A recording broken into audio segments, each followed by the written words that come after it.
Hello, this is Rick Cortez. I am CEO of Broadmark Asset Management, and this is the January 2024 update for the Westwood Broadmark Tactical Growth Strategy.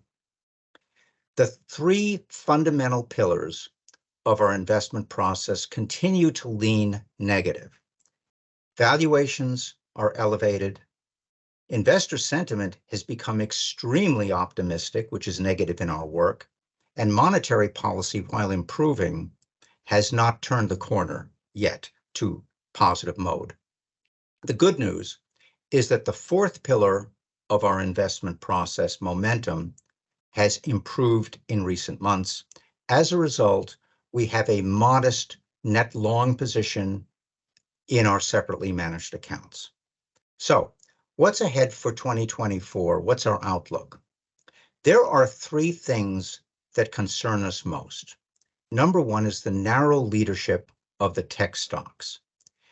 If this leadership broadens to the rest of the market, that would be positive and support further price gains.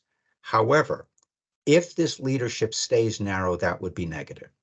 Number two, there's a widespread belief in a soft landing now. You very rarely hear anybody talking about hard landing or recession or the stock market declining because of that. Let's take a look at this chart I have on the screen. This is the Hulbert's newsletter, and they do a survey of newsletter writers, dozens of newsletter writers and their opinions on the stock market. All of these people are extremely bullish. In fact, they're as bullish as they've been in years. It's backed off a little bit, but in December, it hit the most bullish we've seen in probably a decade. This is a concern because when the crowd is moving one way, we know that we want to be skeptical. Number three is another widespread belief, and that is that not only is the Fed going to cut rates this year, but they're going to cut aggressively.